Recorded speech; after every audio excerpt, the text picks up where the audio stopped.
Hello friends, in this video I will explain to you the use of make parser method.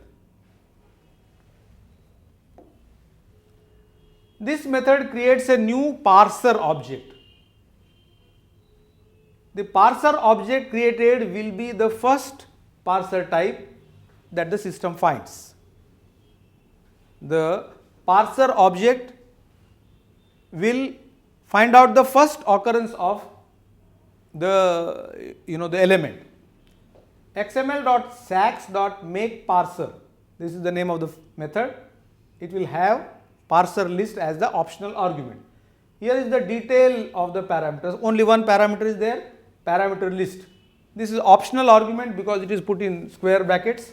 The optional argument consisting of list of parser to use, that is what it requires, which must all implement the make parser method.